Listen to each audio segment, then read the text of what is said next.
interesting because there's a lot of really cool stuff happening there. Yeah. So we're going to take it as Like a part Elon of Musk's our famous project. Absolutely. to raise Yeah. like, So I go live on this now just to see that it actually works. Got this post-it notes and everything. It's very professional. Are you even in Science Gallery if you don't have post-it notes? It's very low tech. Hello, Killian.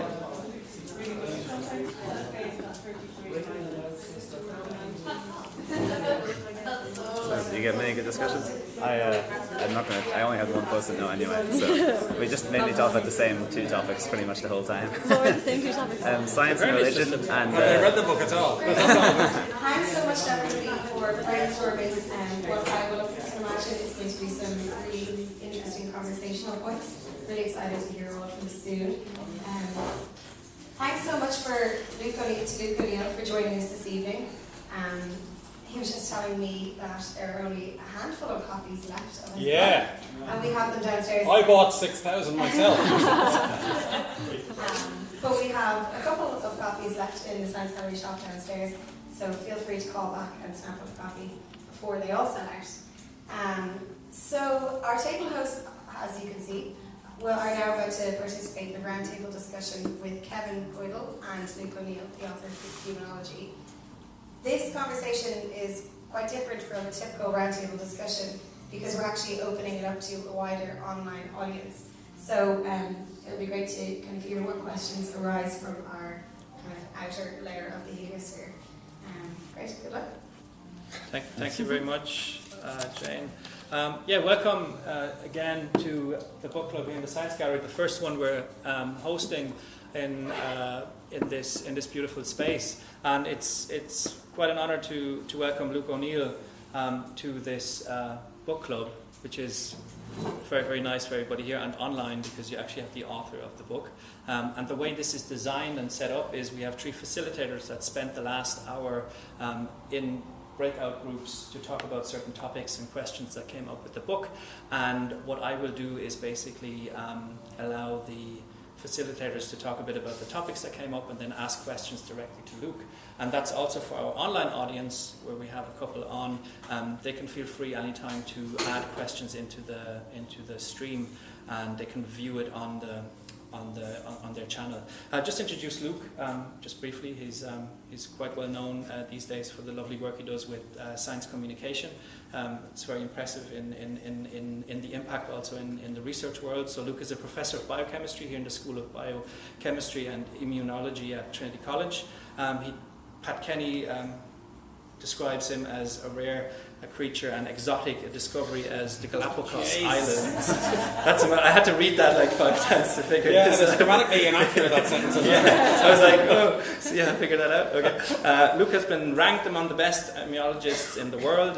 He is the top 1% of the most cited researchers in his field. So obviously, that's a dream for most of us researchers and quite an accomplishment. In 2016, he was made a fellow of the prestigious Royal Society for his innovative work on the human immune system.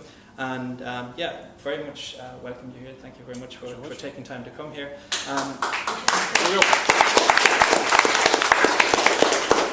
And Luke has written this beautiful book called Humanology, and even the title is striking. And maybe just from yourself, a few words about the book, how it came to life, how we all kind of ended up here talking about it. And It's a mystery to me as well, Kevin, to be honest. maybe a few words before we open up the debate. Absolutely, love to. I could be an avatar though, couldn't I? How do you know I'm real? Well, I began, I suppose, with the Science Gallery, amazingly. That's how I first got into the science communication thing, and probably 2008, I think it was, when the idea of the Science Gallery began. And a guy called Mike Coey, who people might have heard of him, he was in physics here, a very eminent physicist, and he suggested the Science Gallery as an idea, and he asked me then to help, and some of the academics joined him in lobbying to make the first floor of the building to be a science gallery of sorts, Next thing, Michael John Gorman got recruited, and he was a great first director, fantastic, And I began doing stuff at the Science Gallery then, and it was the first time I'd ever done stuff outside my area of specific expertise, which is always unnerving, In other words, I'm an immunologist, but to talk about other stuff, you might get your ass kicked, basically, you see, by experts. Like, why is he talking about that? But of course, the reason I did it was because I love science anyway. You know, science is my passion. And then I began going on the radio, and I was with George Hook. Have you ever heard of him? He became persona non grata. But anyway, George got me on because his wife, Ingrid Hook, was in Trinity, and I knew her very well before I met him. She was in pharmacy, actually, and I'd worked on a herbal remedy for arthritis called feverfew, which she was an expert in. So I knew her long before I knew him. Anyway, I'm on his show, and then got onto Pat's show. And then, to get to this book, the publishers approached me, must be a year and a half ago now, and I met Sarah Liddy, who's an editor for Gill, in the Science Gallery Cafe, as I say, where all love stories begin. And she said, do you want to do a book? And I said, nah, I'm too busy, you know, and I've got lots of things on, and I've never done this before. Yeah. And she said, oh no, if you can turn your radio slot into a book, that's the ideal, where your voice could come across, you know, and that might work. And I said, well, I'll give it a go. And then she got me to write a couple of pages just to see if I could write at all. I'd never written like the lay audience. I've written lots of science stuff, but never like a lay audience type book. And I gave it to her, and I'm terrified. Like you know, you give your essay into your school teacher, and you wait for all the red ink. And I met her again here actually, and she said, "Oh no, it's good. Keep going. You know, next thing, Humanology emerged." And that was last, I suppose, about a year, and it was launched a year ago, but I'd written it maybe a year and a half ago, I suppose.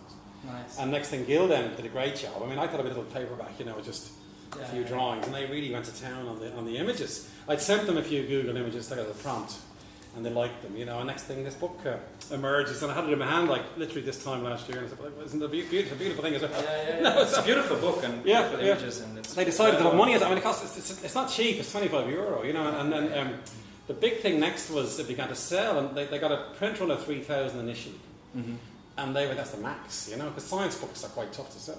Yeah. And by November that was sold out, and then they got another, still its third run now, you see, because it's expensive and it's a hardback science book. So for some reason it seems to be going down well, and Gill love it then because they're screwing me for money. Is this live? I love Gill there. No, but Gill love it because it's up to nearly, I don't know, 9,000 copies sold. So congratulations! It's a lovely book, and it's nice to kind of have something solid. You can a doorstop. Solid science. Yes, exactly. No, it's quite beautiful, and congratulations. It's an amazing book, and I really enjoyed reading it. And I'm sure everybody here enjoyed it as well, and maybe has questions that be quite interesting, tempting. Just basically curious stuff, and that's what science is made of. And the lovely thing about the book is science communication. Obviously, we share a passion in this, and it's becoming more and more important to do so, that the public knows what happens behind the walls of the university. So great work, thank you very much. So we have three facilitators here, Grace, Killian and Lee. And the way this worked for everybody here, I'm just saying it again for the online audience, is we had the facilitators sitting at the tables and picking up basically some of the topics that were important or questions that came up during reading the book. So maybe if you could first just talk briefly about the topics that came up, and then we'll do another run and maybe start diving into the questions. But before we do questions, maybe just to get a feel for where the initial debates in the breakout sessions went to. Do you want to start? So I guess we kind of questioned maybe how the book came to be, in terms of if you're from an immunology background, then how did you research things that maybe weren't in your expertise, and also how did you pick those things and refine them down to condense it to the book? It's a good question. I mean, in fact, what happened there was it was about 3 years worth of Pat Kenny material, strangely, really, you know, and it was all pretty random, you know. And then I remember meeting Sarah, and she said to me, "Oh, look, you cover everything on that show." Now, what the show is about, stuff that interests me. It's as simple as that. I'm on every week, which is not easy, by the way. Every Sunday, it's like the music for Glen Rowe comes on. Remember that show? And I've got maybe people too young for that, but I've got to write a piece for that next Wednesday, you know. And it's just stuff that interests me. And I was the topics in the book, every one of them I was interested in. It was effortless in that regard, you know. I'm a biochemist by training, actually, so that the Origin of Life chapter is very biochemical, you know. There's medical stuff in here, there's aging, there's new medicines, sleep always fascinated me, you know, stuff like that. So in other words, all those topics sort of interest to me. But then the question came how to get the structure into it, because they want to have some kind of narrative. And I remember that I met an ex-postdoc of mine called Annie Curtis, so I give credit for her, because I met her for a cup of coffee one day and I was just chatting to her. She said, "Look, it's obvious. Start with the origin of life and end with our extinction, you know, and then put the stuff in between." And the book kind of follows that. Once I had that narrative, I could then build, you know, the sort of order of the chapters in a way, you know. So it begins with the origin of life, then humans and out of Africa and all that, and then traits that make us human. And I go through several that interest me, like music and religion, and and then finally aging, and then death and extinction, right? And that seems like a logical track, And then what happened then was I submitted it to Gil, and Sarah said, it's too depressing, you can't finish on extinction, So the last chapter was written in a week about the future is great. Because otherwise you leave people on a downer, So in essence, it put itself together in a way, and just the stuff, and still every week I'm on the radio, I look at, like everybody, like all you guys are the same, like when you see an interesting science site, Twitter's your friend actually, because I follow maybe 50 science sites, like the Guardian science page, The Economist, Popular Science. That's where my ideas often come from. And I read Nature and Science myself, obviously, and I pick up stuff from there. So it's a mix of that kind of content. But it's got to be stuff that I'm interested in, otherwise it'll be too much like hard work, And then I've had 30 years of being a scientist, and I remember little quirky things, so I was able to build that into it as well, I guess. That's how the book emerged. Yeah, it's interesting because you kind of hit on some of the ideas and the narrative of our conversation. Yeah. And then one of the kind of questions that kind of came out of that was, obviously when you're starting from literally our origin and ending at our extinction, you're going to have to condense a lot of actual science. So did you feel kind of almost like a pressure as a scientist to condense it without getting it wrong? Well, I felt guilty. I said every one of those chapters, there's a book in Eason's on that topic, remember, and I'm going, how can I be so cheeky as to write 20 books in one here, because there's books on sleep, there's books on the science of religion, there's books on all these things, the whole book. So the question was, how would you just compress it into, so each chapter is about 2,000 words, say, right, and they gave me that guideline, which is very useful when you're writing, you've got something to aim for then, and it was really working to the 2,000 word limit, stuff that's interesting, obviously. You've got to have stuff that people go, oh, that's an interesting fact or an interesting angle. You don't need to be exhaustive then in your description of things either, by the way. Like a book on sleep has to have like 20 chapters on all these different aspects. I could capture that in a couple of paragraphs, something. So I had to compress it hugely, but also not to lose science. There's been a few reviews of it, if I say so myself. And one guy said, I name the genes and what they do. Other books don't do that. Often you read a book about science. What's the mechanism here? Like Richard Dawkins never went into real molecular stuff, actually, in his famous book, And I was yearning to know what was he talking about. So I made sure to make it scientifically, detailed enough, just so the reader could come away thinking, oh, I can get a handle on that now. And that was in the back of my mind as well. But the risk was to be too general, maybe, or not cover the content sufficiently. And that may be a criticism, but like overall, people feel I've managed to capture the essence of each topic, I hope. That was my only goal. And to make it readable, let's face it, get through the damn thing. I'm very impressed if people finish it. Because how many books do we read and leave down and never pick up again? So I had to make sure it was going to be somewhat readable. And then also you can dip into it, you see. You don't need to read it in order. And some people have only read a couple of chapters and they would have loved those specific chapters, and enjoyed them. So I think that's the other thing to Is there anything in the book that you think you missed, or that you'd like to, that in condensing it down, that you'd like? I'm that so you glad you've asked me that. Humanology 2 is coming out next year. I'm not joking. They've commissioned the second book. Yeah, they have. They'll probably do another one now. I have a question for you from one of us that you might include in it. So I think you had a chapter on why do we laugh? Yes. But she was wondering, why do we cry? Oh, great one. Yeah, that's a really good one, actually. Yeah, I mean, there's less research on that, strangely. But that chapter on laughter, there's been a fair bit of psychological research done on laughter and humour, the science, why do we laugh and stuff. And I remember this guy Richard Wiseman wrote a book just on that topic, for instance. I'd read that book and I met him, and that business of the funniest joke ever, to go with that in, So there's more on humour and laughter than crying. I guess crying is seen as just an expression of sadness in a way, it's probably less complicated than although crying must also be to do with social bonding as well, you're trying to draw people in maybe. That's a good one though, maybe the next book. The next book actually is going to be called something like Why We Should All Be Scientists, is a running sort of a title in progress, and each chapter is big issues from a scientific point of view. So climate change, they didn't do much on that there. Vaccines, and they did a whole chapter on that, say. The science of euthanasia, I'm going to have a chapter on that. I'm going to have science of addiction, and there's elements of that in this, but I'm going to expand those topics now. In other words, big topics of today where science is trying to inform the debate will be the next one, So that stuff got left out. So I guess it'll probably be a case of developing some of the content of that in a more detailed way, I suppose. Because I was working with actors a couple of weeks ago on a science communication project, and they actually said it's much harder for them to laugh in a movie than to crying. Oh, is Like, that crying right? is super Well, to make it easy. genuine. Crying is really easy, but laughing is very hard. But you can fake Really? laughter, you see. But there's laughing yoga. There's that thing where There is have laughing you, yoga. Yeah. where you go into a room and one person laughs and then everyone ends up laughing. And Yeah. Well, you can fake a smile, you see, can't you? Yeah. You can fake tears as well, Proper as I've had in my life authentic many times. With a terrible hangover, for instance, I'm crying my eyes out. No, but you probably can fake laughter more than, or not than tears. I don't know. Making it authentic. I don't know. Yeah. So actually, we mainly just discussed two areas in particular. Spent a lot of time on those. One was science and religion and that sort of thing, and talk a bit about reasoned faith and how some scientists sort of do find, that they can be religious and scientific, sort of have different interpretations of things possibly. Yeah. And then we also talked a lot about being immune to disease. So we talked about more specifically, not really genetic disease, more pathogens, like how could we ever resist all bacteria and viruses, and what would the perfect immune system be? How would we evolve that, or would we rely on nanobots and that sort of thing? So we talked a lot about that. That's a good topic, actually. Yeah, so I enjoyed talking about that. Yeah. Right. Yeah. Well, there was two it might say them controversial chapters which I was uneasy about because I was expecting to get really people to dig into me. One was the religion one, and the other one was the gender sex chapter. You see. And in fact, I left out the religion one in the first draft, right? And Sarah said, "This is stupid. Religious faith is part of being human. And if you leave it out, it'll be a gaping." It was cowardice, actually, to be honest, because I knew the zealots would come after me. So I wrote that chapter, and then I gave it to a good friend of mine who's a scientist, who's a deep religious guy, he's a deep Christian.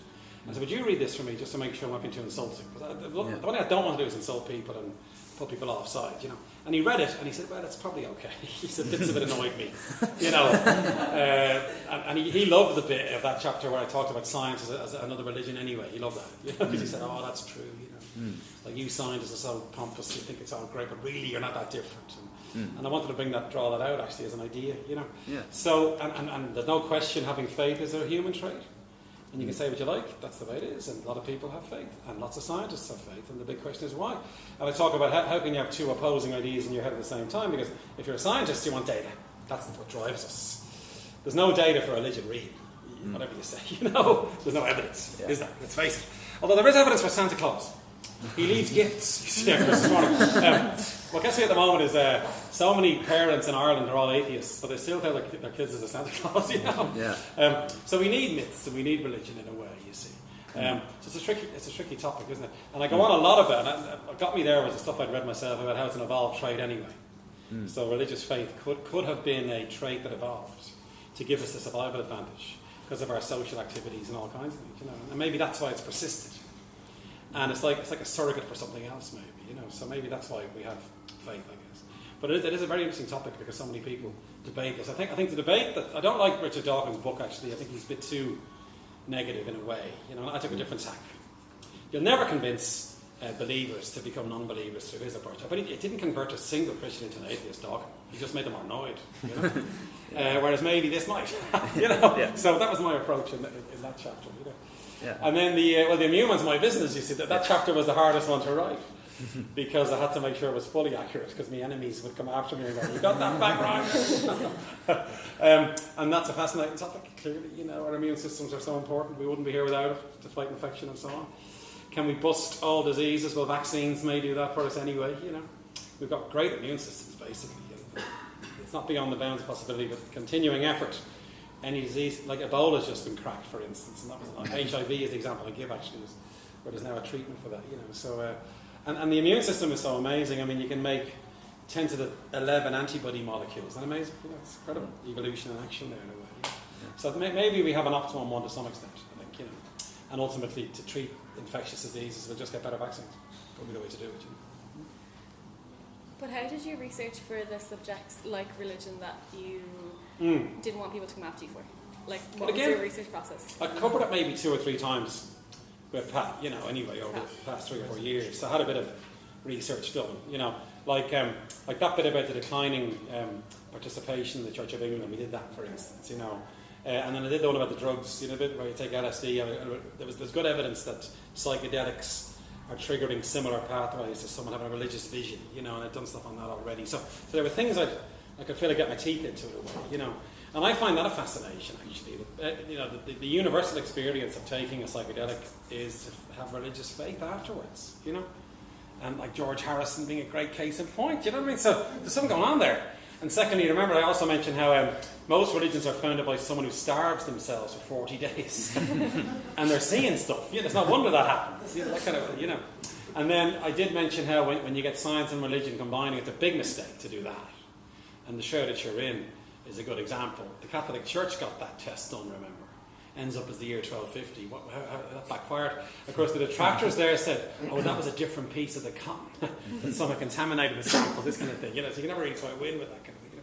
So I guess I took stuff at least I would have a scientific knowledge of in a way to put into that chapter to explain it.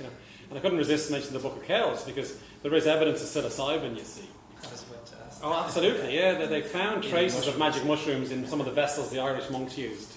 And if you're artistic, you see, those swirling designs were really radical at the time. There was no influence like from, say, Eastern art. They must have been tripping, basically, to do those massive colours and swirls. That's one logical interpretation of that, And like we know the Native Americans take peyote, it's not that unusual that people would take psychedelics and what they consider a religious experience.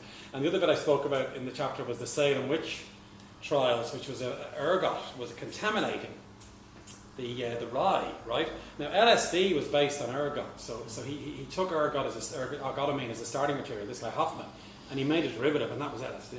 So he was piggybacking on a natural substance. And the Salem witch thing must have been hallucination. They thought those women were witches, because they were basically taking a psychedelic unexpectedly, And that just fascinated me as a topic, That's why I would have gone into that in that kind of detail. It strikes me that often, and it was nicely portrayed in your book, often science is a bit of an accident. Like if you take like the LSD part, serendipity, or even antibiotics.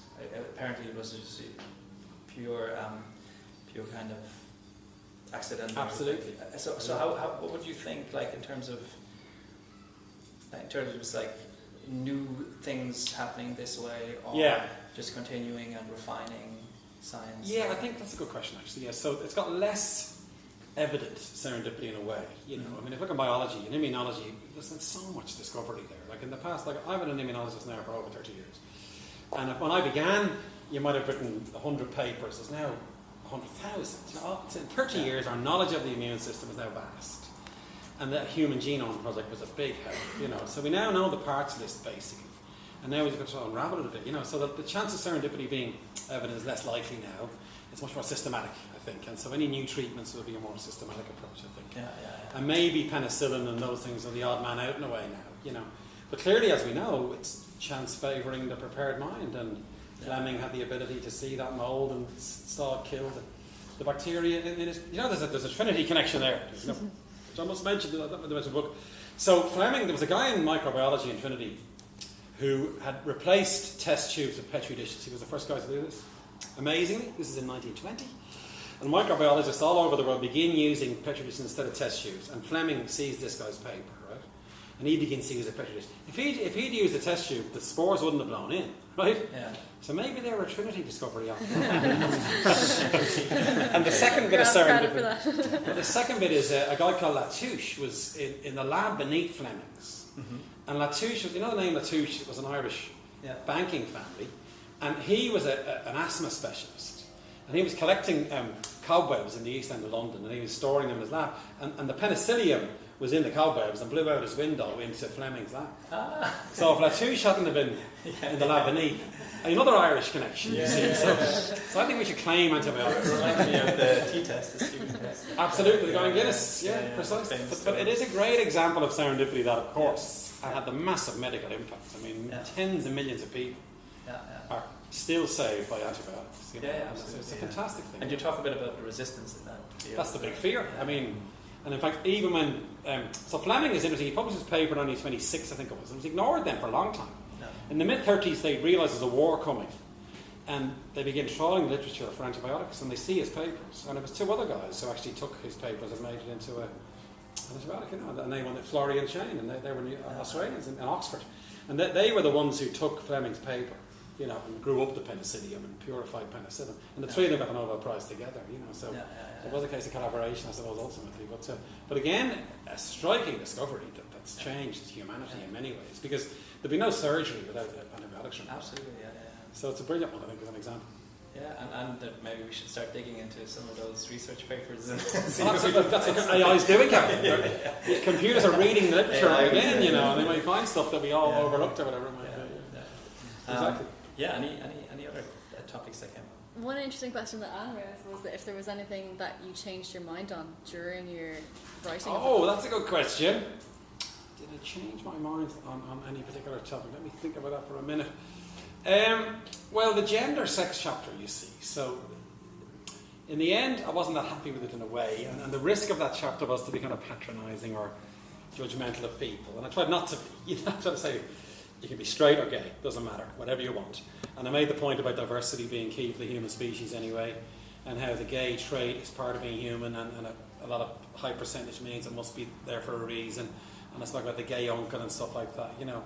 And then I was a little bit flippant though, maybe, you know, and it's quite a serious topic, obviously, because as we know, the depredations of how LGBTQ people have been treated over the centuries is horrendous. You know, it's still going on in many parts of the world. So maybe I could have been a bit more sensitive in that chapter, or maybe less jokey in a way, possibly, you know. And my fear is now the next book is going to be more serious, and it can't be quite so humorous maybe, because some of the content's going to be very serious. You know?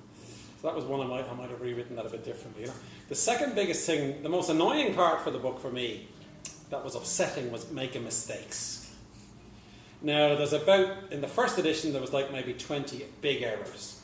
In terms of like scientific facts that I got wrong, right? And they were very upsetting. And there's one on page 3. The number I put there was like the number of generations. If humans were around 4.5 billion years ago, how many generations? And I put the number 33,000. It should have been like 900 million. So it's out by a fair bit, you know? And it's on page 3. Oh, shit. You know? And of course, all my friends gleefully pointed these mistakes out to me, which is great. So that was a real bummer, because you don't, as a scientist, you want to get things right, you know. Now the second edition I could correct those errors, and that gave me more. You need a better peer review. Well, indeed, I do. I guess all you guys have written stuff yourselves in science, and you always make mistakes. Now you're besting, you read the damn thing 3 times, and probably your title is misspelt, you know, even though you've seen it. Yeah. Although I was heartened to read recently Darwin's book, The Origin of Species. He sends that to his cousin, and his cousin writes back, he says, I don't like it, there's a mistake on page 85 about periwinkles. He says, the best book ever in the world. The only thing the guy spots is an error about periwinkles. So I'm in good company with the mistakes, you know. So, but that's devastating to make an error like that, you know. So that was the thing I regretted in a way. Although I told Gil this, and they were telling me they're well used to it. Every book has loads of mistakes. And they famously put a diary out one year, and all of February was missing. One thing that arose on our table, and it's just kind of interesting because you're talking about like the kind of putting forward like accurate science almost. Yeah. And the guys are kind of wondering more kind of like your opinion on how we should do this is with kind of non-reputable sources, kind of cherry picking a lot of science. Yeah. How do kind of the non-scientific community or just individuals as a whole kind of battle? That's a superb question. Absolutely, and it's the big fear. I mean, the thing about this is, it's all about fact-checking, obviously, you know, and if you're lazy, you just get one fact from one source, you see, so and that could be wrong. So the big thing is, am I right with that fact? Now with this, you can't double-check everything, because it would take me forever, you know. So you look at the journal, obviously, and you hope the journal that's being published is reputable. That's not always foolproof. Sometimes Nature and Science and the Lancet, look at the Wakefield debacle with the MMR, you know. So that's a scandal that journal published that paper, you see. But you try to rely on the journal and the lab, maybe even, that's produced the data. Otherwise, what have we got, you know, in a sense? You can't rely on the Guardian, really. So in all the things I quote, I'd look up the source paper they're citing, and just even if you read the abstract, then you make sure the journalists, because journalists are lazy as well, remember, sometimes. Because everybody's busy, you know, and they get things wrong. So you've got to try to cross-reference as best you can and get more than one source, if you can. Okay. The trouble with science is, you can have a big discovery in one lab, and nobody else can reproduce it. And it's not necessarily because it's fraud, it's just because there was an artifact or something, you know, and you hope that's not going to be the case, you know. Okay. I also sent each chapter to a real expert. I went out of my way, you know, to make sure. Like Stephen O'Reilly, who's a very famous obesity expert in Cambridge, he read the diet chapter for me, and he spotted 4 things that have been disproven. And I took those out, you know, and I was able to rely on his input. So that was very important to have experts in each chapter as well, you know, just to make sure that those particular high-tech things were correct, and that was a thing to make sure that was correct. Because you're right, and my next book, by the way, not the one I'm writing at the moment, my new book's coming out in October. Have I told you about it already? No, I'm going to tell you now. So Gil asked me to do a book for children, a science book for kids, which has never been done before by an Irish scientist. There's loads of books for kids in bookshops about science, but not by an Irish scientist, apparently. So they asked me to do this, called The Great Irish Book of Science, and it's coming out October the 2nd. It's aimed at 10 to 12-year-olds, and the last section is, how do you believe what you read? I go into that in great detail, So the advice is stop, and think, is this likely to be true? If it seems unlikely, it probably isn't, right? Check the source. Now, a 12-year-old is hard, but, if you're not finding a second source, if it's only one place, it might not quite be true as the second thing to remember. And then only be satisfied yourself somehow that it seems to be right. The third thing is who's writing it. So the example is, in this kid's book, I talk about every day we see eggs are bad for you, sometimes eggs are good for you, If there's a report saying eggs are good for you, and it's written by the egg board, maybe don't trust it, this kind of thing, So I find that's a really important thing, especially with children, to tell them, especially with social media, remember, because stuff spreads so quickly and it could be wrong. There's a lot of non-reputable sources now, and especially we were just kind of more concerned about the individuals that are not in the scientific community, so wouldn't pick up like a Nature magazine. Yeah, absolutely. It's something I see on the Herald, the front page, and it's just there all the time. So we were kind of wondering is there a certain mindset that you have, or you kind of you'd get across to other individuals? There's a rule of thumb here, which I always use, is don't believe anything about food. It's going to be wrong. Okay, that's the first thing. Secondly, any psychological study is bound to be wrong as well, on average. Okay, this is now being blithe. Often they've proven to be wrong, or the effect is so small. There is scientific difference between group A and group B, but it's irrelevant. It's too small. So that's the way I look at these things. They're very difficult to do. I've got sympathy with psychology. It's very hard to do those studies, because it's based on asking humans their response to things, and that can be very variable. So it's very hard. Now you hope, like the Irish Times and the Guardian and the Financial Times, the Economist, their journalists hopefully are very rigorous, and they're doing it for you. That's their job in a sense. If it's in the Daily Mail, don't believe it for definite. That's the other thing I've got to say. But it's hard for me. I feel sorry for lay people out there who want to, especially with disease. The worst thing of all is they prey on the vulnerable. Cure for cancer bullshit or whatever, and look at that, I'm going to look into this now. That's the real downside of this, and that happens all for decades and centuries. Charlatans and snake oil salesmen have existed, and they're still there. They haven't gone away. That's originally how the kind of conversation came up. Was we were kind of discussing when the swine flu vaccine and how I think it was like a quarter of all individuals didn't end up going and getting it. Absolutely, because there was a heavy metal present. So just kind of how do you avoid that type of thinking? Well, you need, and I think there's two. What's very important here is we have to. One reason for science communication is to tell people, right, about science. And there's two reasons for that. One is because they're paying for it usually as the taxpayers. So they have an obligation to tell them because they're actually paying my wages, okay? And I owe them to tell them what's going on. The second is, in a democracy, you want to have a scientifically literate population, and they can make decisions themselves, okay? And they can decide to go after a vaccine or not. And anyone who's reasonable would vaccinate their children because they're using their reason, and hopefully they've been through an education system that allows them to make that informed decision, you see. So I think it's all about education ultimately. And in the book, actually, the last chapter is how important education is. And we all agree with this, I'm sure, and teachers are so important. So if you have a dysfunctional society where people are being brainwashed and not being educated properly, and it's not liberal enough, then you get people not vaccinating their kids.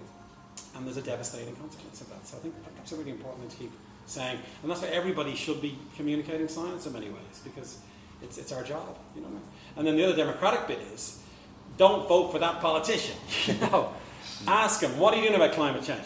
In the new book, for instance, I've got a little section on climate change, and I've got a letter they can cut out and send to their TD.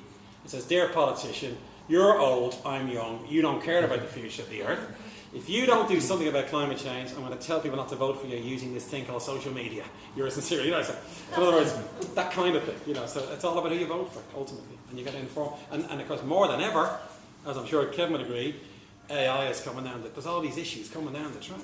You want an informed population that can make decisions on these things and join the debate. You know, that's really important. Well, on that topic, and you touch on it a bit in the book, it's this debate about believing something or following the fact. And it seems that there's something in us humans that sometimes we we enjoy more like something we believe in, or have like an emotional connection to, or opposing facts, and we see that a lot in recent years, and it seems to have a fake news debate and everything. It seems to be that there's something in us that drives us more to what we want to believe. It's emotional, what the fact is actually saying. We respond to our emotions more than our reason is the challenge here, you know. And the whole reason science was invented and the Royal Society in 1660, you see, if you look at how that was founded, it was to get away from all the bullshit, really, you know, because and you know, don't take nobody's word was their motto. I mentioned that, you know. So in other words, you've got to try to appeal to people's reason. But the trouble is, people are unreasonable, as we know, you know, and they will respond emotionally, especially if they've been hurt. I mean, the vaccine issue is such an important one. If you're the parent of a child who's been harmed by a vaccine, you're going to be on the barricades. You know, you're going to say, look, this is dangerous, and that's understandable, you know. And but yet we need, I mean, in that chapter, which I'm just about to write for the new book, how do you convince parents to vaccinate their kids? You've got to just lay out the case as best you can, and do it in a way that isn't condescending, doesn't dismiss their fears just out of hand, because that's not the way to do it. You know? So there are ways to do it, but you're right, Kevin, it's very difficult, and especially topics like that. Any emotive topic, you're going to be in trouble, really. You know? So it's a tricky one. And the reason why we love science is because it's based on data and a reasonable approach to things that you can't deny it. You know, but there are still people out there who think the Earth is flat. You know? And we know it's not. You know, so you won't convince everybody. It's like this quote I read somewhere that one of the flat earthers said, everybody around the globe knows the Earth is flat. Indeed. There you go. There's actually a bit of a discussion at our table. We were talking about, you know, wanting to believe things, and people who've, you know, either had visions of religious experience, things like that, you know, tripping on drugs, people who've been to, you know, religious places and, you know, said they've seen the Virgin Mary, or people who've had near-death experiences and claim that they've, you know, seen a bit of heaven or went towards the light. And, you know, so to what extent, you know, maybe is our mind sort of playing tricks on us to seeing, you know, what we wanted to see. Absolutely. And again, I never criticise those people. The likes of Dawkins would. He'd say that guy's a moron because he's saying he saw the Virgin Mary. You know? I mean, my view of that is those people really believe they've seen something. And there is a thing called mental illness, you know? And it's somewhere on that spectrum. I don't know what it is. They're not mad, but obviously they really feel something. And again, if you've been bereaved, say, you know, and you've lost a child, you could have very emotional experiences that you can't explain. You know? So I never dismiss that out of hand. I just say, I don't believe it. You know, I say, I think you are hallucinating, or you're making it up. I mean, there's two options. One, you're hallucinating, or you're making it up for some reason, and you really believe it yourself. And we all, in our lives, believe things that probably aren't real, you know. So it's a tricky one, you know. And again, you'll never convince those people, anyway, to change their minds, because it's so embedded in them in a way, you know. And hallucination is, I think, that chapter, LSD is a fascinating drug. It really does give people visions, you know. And that tells us it's a wiring thing in the brain, you know. It's a strange one. And all those mystics who did hallucinate, they were often starving or in pain, or, you know, and they began to hallucinate, and then suddenly everybody believes in that. You know? I suppose it's a very difficult thing when someone has perceived something to tell them that was wrong, the way Absolutely. they process it, because they can be so sure because they perceived it, and just because you haven't, you know, doesn't mean it's not real to them. And the fact is, we know religion's declining in the West. There's no question now. And science is partly to do with that in a sense. And there's less and less people now believing. And that will continue. Watch, it'll be like Star Trek eventually. We'll have nobody believing anything anymore. Of course, in the developing world, if you're starving or you're in pain, you're more likely to believe stuff. And I'll give you one little story, actually. The best consequence of the book I've had, actually, which was most unexpected, was about 3 months ago, I was asked to speak in Mountjoy Jail, right? And the book was in the library in Mountjoy. And a teacher, there's a big school in Mountjoy, by the way. It's one of the biggest schools in the state, you know. And this teacher said, she said, we had a copy in the library, and one of the lads, as she called him, read the book and loved it. We got 6 more copies, and 50 of the men have read your book. And they love it, and would you come in and talk about the book? And I said, I'd love to come in. So I'm in Mountjoy, just about 2 months ago, I'm in Mountjoy. There's 120 prisoners in the room, 10 prison officers, you know. And it's a desperately sad place to be honest. The looks on these men's faces will break your heart. You know? And then I began by saying, I'm very happy to be here. Everybody cheered, he's here, you know, because lots of people don't go in, they're too frightened to go in and do this. They're cheering me from the rafters, you know. And some of them had read it 3 or 4 times. If you're stuck in a cell 20 hours a day, you know, if you like a book, you reread it. And then they liked it because it's being human, you know, they kind of resonated with it. And then I got to the religion chapter, and then this Rastafarian guy said, do you believe in God, man? And I said, no, I don't. he said, if you're in here, you believe in God. He says, you know? And that was very telling, wasn't it? You know, Yeah. if you're in that much pain, and like they turn to religion as a kind of a sucker, I suppose. Oh, the funniest thing was, I began by saying, I'm very happy to be here, and the first chapter was about the origin of the Earth. I said the Earth is 4.5 billion years old, which is a very long time. And this guy shouts, not as long as 3 years in here.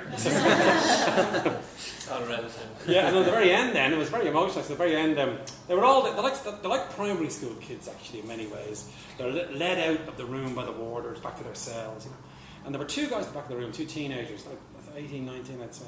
And they're all nervous, and the teacher said, no, go and talk to me, you won't bite. And they gave me a beautiful gift. It was a carving of the cover of the book done in wood. Right? Yeah, I've seen that on Twitter. And veneered, and it took them a month to do it. Isn't that amazing? And I just had this at home, and I got on my shelf. I never imagined that the book would... in fact, it wouldn't bother me if nobody else read the book except those guys in a way, you know. Yeah. Because they got so much out of it. It was brilliant, you know. So, but the religion, that struck me, the religion chapter, and there was loads of questions about that chapter actually from them. Yeah. And so many believe, because if you're stuck in a cell, Yeah. what else have you got, kind of thing, you know. So again, I'm never... You know, I wouldn't be dismissive of anything. I think it's part of being human, you know. Nice, thank you. Maybe for the audience, just basically, the beauty of this book is because basically it goes through so much history of humanity, and like you beautifully said, what makes us human. And also part of the existence of the Science Gallery is to communicate science with the audience, but also to bring everybody a bit more into science. Yeah. So is there anybody here who saw a chapter and said, oh, I'll walk off to Easton's, like you said, with the sleep book, which has 20 chapters just about sleep. I can paraphrase your question. Was I preaching to the converted here? You're all scientists. Was there anybody who actually said, oh, this is a specific area I didn't know that much about, I'm going to read about this more, or maybe follow that up a bit more? It was so comprehensive you didn't need to know. But you guys are all scientists, eh, mainly. Have you got a science background? And you would have read Sapiens, would you, many of you?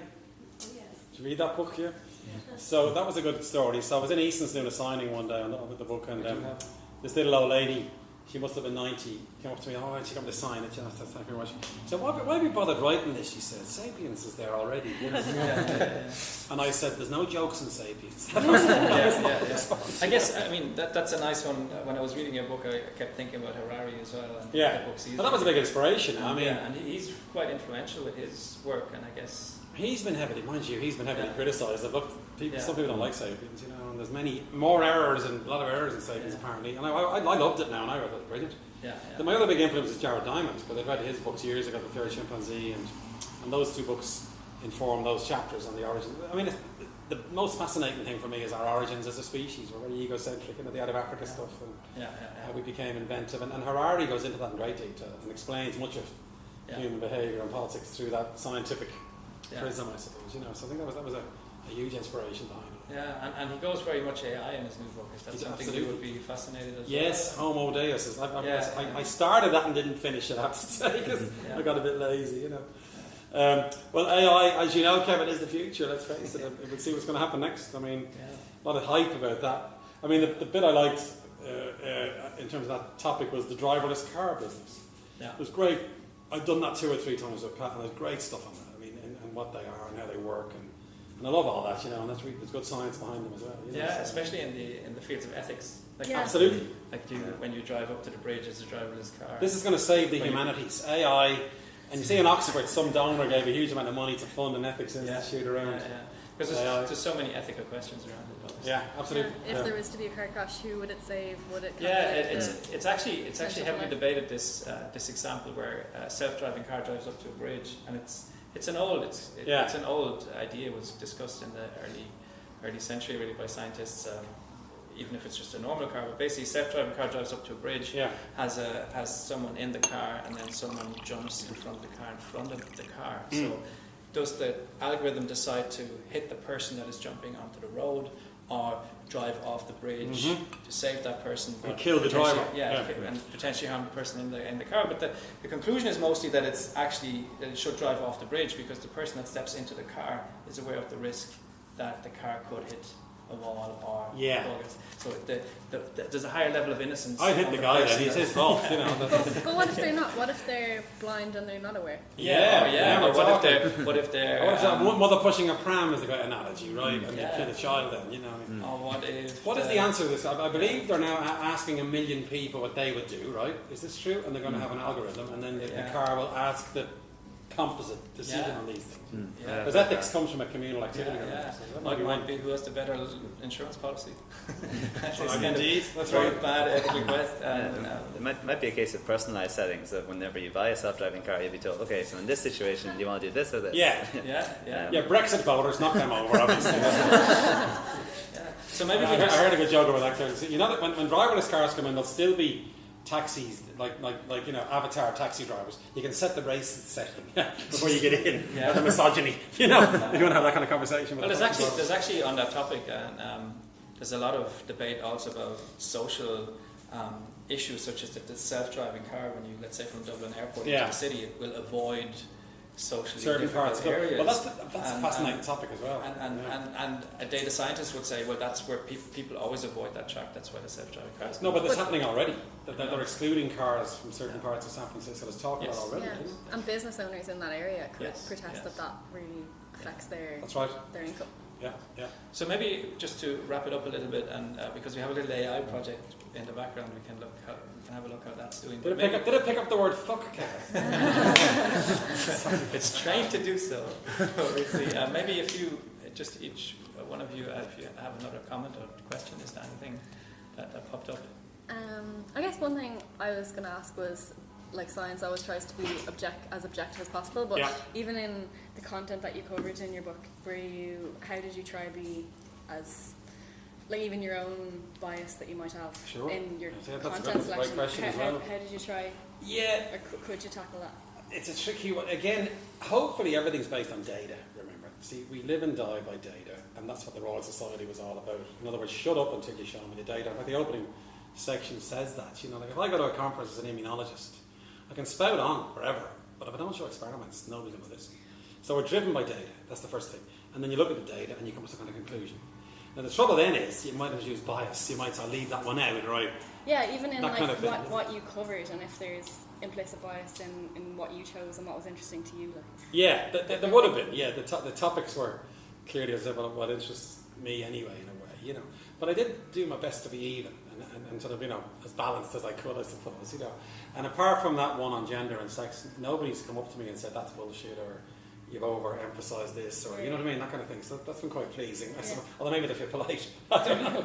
But yeah, it's a good question to ask. When any of us write or look at a piece of science, do we bring our biases to it? And we probably do, you know, I think is the thing. But data drives everything. So in my lab as an immunologist, it's so satisfying to do an experiment and see data. And it always works if you're lucky every time, you know. And then I'm only ever happy, and we publish a paper, say, from my lab.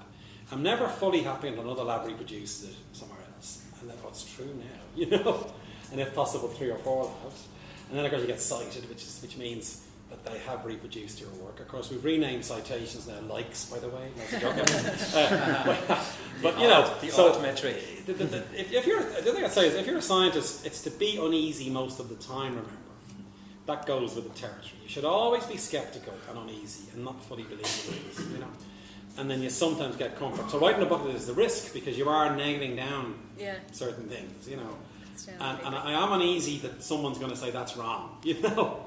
Like the dates, the out of Africa thing, all those dates have changed since the book was written because I keep finding new fossils, you know, and I go, oh, shit, that's wrong now, you know. So there's always a slight unease if you're a scientist, and that's the way you should be, you know.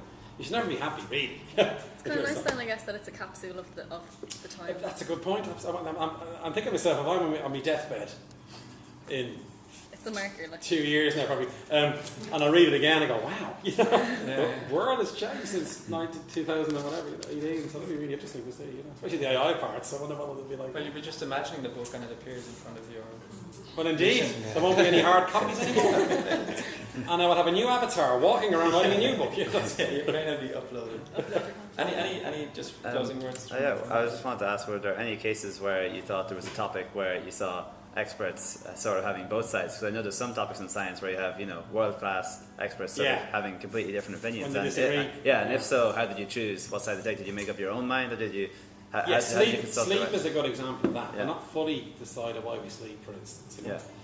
And when I was writing this big paper around science on this opening of these channels in the brain and flushing out the toxins, and that was very controversial at the time. And this big science paper, and they looked at Alzheimer's patients who were sleep deprived, and there was less flushing out of beta amyloid, but it was very controversial. And then I knew that was a bit controversial, but then just before I finished the first draft, it had been reproduced by a couple of other labs. Because other sleep experts say it's not about that. It can't be just opening up these bloody channels and flushing out stuff, it's got to be synaptic activity and things like that. So, and there's a list of reasons for sleep there, but that's the main reason now, it turns out. So, but in that case, I tried to describe all the things. The other chapter that has resonated is the obesity chapter. You see, is that genetic or is it environmental? And the FGF21 observation hasn't been reproduced. That should go now. That was one where they found a genetic variant in FGF21 that was linked to a sweet tooth. That if you carried a certain variant, you couldn't stop eating sweets. And it was done in Scandinavia, and nobody can reproduce that now. It's turned out not to be true. And it's still controversial anyway, obesity. Like, is it really, how much of it's genetic, basically? So I guess that was another topic that I tried to give a bit of balance to it, and hopefully, give both sides of the story there, I say, in a sense. Yeah. The other one is the one about the Irish mammies. You see, and that resonated with people. Like, how can that be true that you can, the marshmallow test, the famous one, that got reinterpreted recently. The kids are just hungry, It's true. In other words, they weren't compulsive at all. They were just deprived. Yeah, people who are more likely to be seen as intelligent might have come from more wealthy backgrounds where they didn't feel like they needed to eat the marshmallow. That kind of thing. It wasn't about. It's controversial still, by the way. Yeah. But one interpretation, impulse control, is not the answer. It's social deprivation, So it's funny that, isn't it, And yet that's a true experiment, by the way. It did predict behaviour 15 years later, or whatever, which is why I put it in the book, So these things are always changing, and science is like that, remember. I mean, you want science to be moving forward. We do want to get to, truths, of course. And DNA is clearly what genes are made of. We all agree on that one, even though that was disputed at the time, So some things are for definite. When you go beyond that, especially human behaviour or psychology or those things, then you're going to get differences, I think. I suppose the way to think of it. And we just got to keep an eye on it and just describe it as it is at the moment. And you're right, we'll come back maybe and see how much of this is held up to be true, I suppose. One of the kind of concluding remarks, you kind of hinted about will we ever kind of get rid of all diseases and stuff like that. And one of the things that we were kind of interested in was, let's say a couple of hundred years ago, humans probably would have lived and their max age would have been around 30. And it's kind of rare to see anyone at the age of 30 with Alzheimer's. So I was wondering, with the introduction of more and more modern medicine, and as we push the boundary, are you ever kind of apprehensive about potential diseases that we haven't come across, or are you just engrossed with the here and now? That's a good question, In other words, will we see more diseases emerge as we age, kind of? Is that what you're asking, in a sense? Well, there is a possibility, all right, because you see infectious diseases may come back with a vengeance, because we'd have an older population to act as a sink, and old people don't respond to vaccines. Like over 80, vaccines don't really work because their immune systems are aging, So you might see certain pathogens begin to take advantage of that, begin to kill off those older people. They might then begin to affect younger people as well, get more virulent. I mean, that's a prospect. I didn't go into that, mind you, in the book, but in the new one I'm going to discuss that. That's one.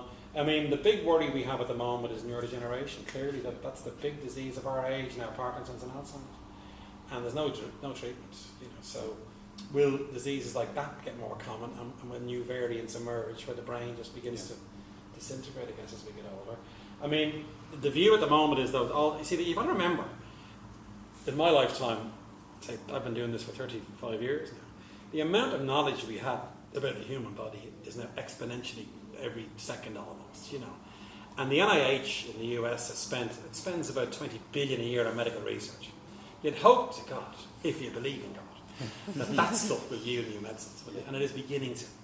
So in my area is inflammatory diseases. There are really new treatments coming down the track for things like psoriasis, MS. There's 5 treatments now already, So we are going to see great progress continuing to treat the diseases that worry us, for definite. And the vista's very good, actually, But then, as you correctly point out, we may see newer diseases emerging that we haven't even considered yet, So it's a good question.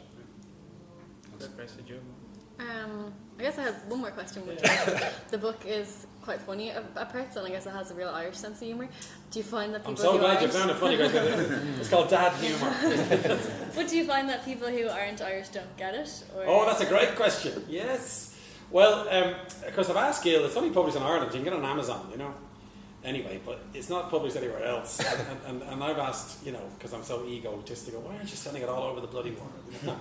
Now, the reason for that's simple. You'd never get a book into the UK if you're totally unknown. Forget it. Like 200 books come out a week there, and you'll never break into the market. You know, it's almost impossible. So that's why it won't go outside Ireland.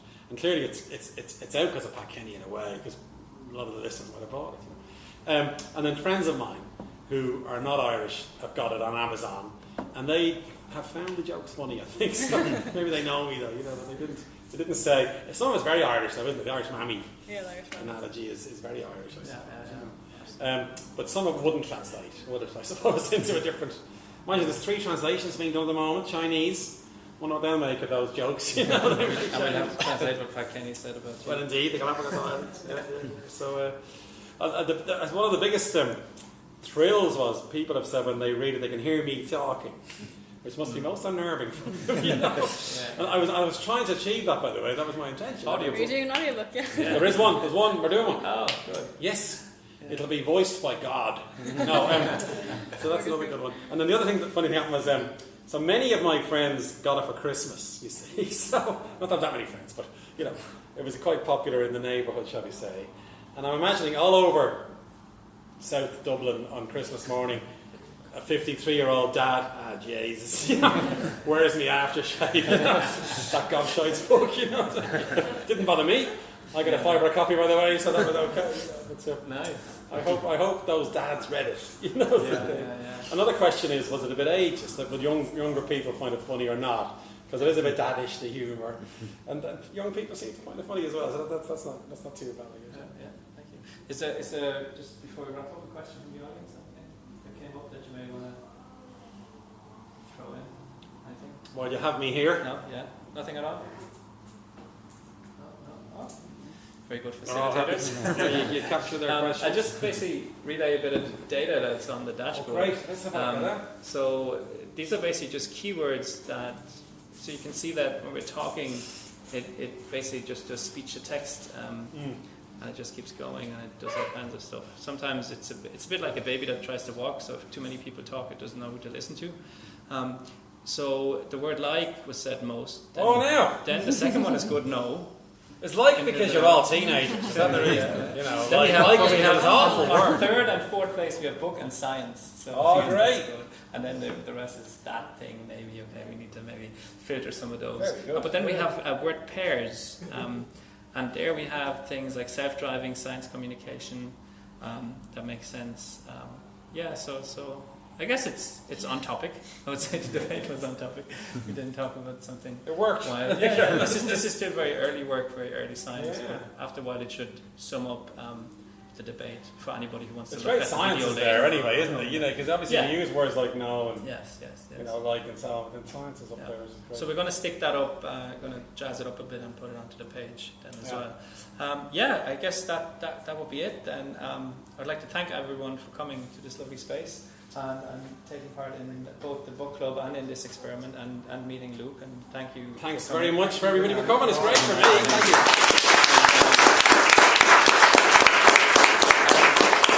you. Thank you to the three facilitators, Grace, Killian and Lee. Great work, thank you very much. And anybody going to Electric Picnic? Oh yeah, Luke was I'm being interviewed by Niamh Shaw on Sunday about Humanology, coming here all again. yes. In That'd be Mountjoy, nice. In Minefield. Wow. And on Saturday, there's a big debate in transhumanism that I'm taking part in. Are the Metabolics playing now? They are playing. We're doing 2 gigs. We are. We're playing on the Saturday and the Sunday in the Minefield tent. So come to that as well. Yes, so Electric Picnic next. Did you bring us tickets? No? In my bag, I've got 16 passes for the band and me though, so I can't give them out. So. There isn't one for everyone in the audience. So. Thanks for coming. Thank you. I'd just like to say one more thing. Thank you so much for coming to the very first Science Gallery book club of this series. We'd really like to hear your audience feedback, so we will be circulating a survey tomorrow. If you could fill that out, we'd be really, really appreciative. And thank you so much to Kevin Quill for moderating the discussion. Luke, thank you so much for joining us this evening, and to our table host for being absolutely fantastic. Thanks. Thank you. Marvellous.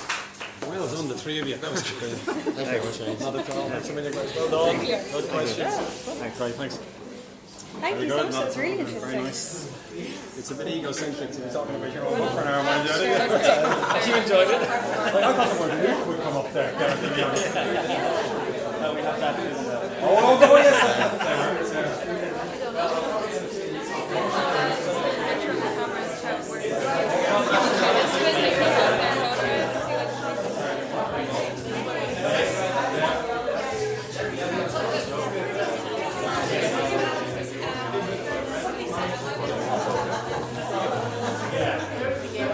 Thank you. Thank you.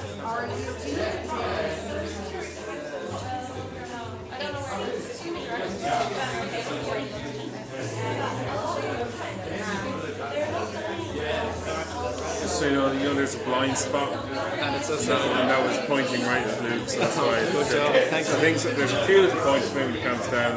For the next one, we could definitely bear in mind. Lighting is the other one. Yeah, there's so much. Very dark. And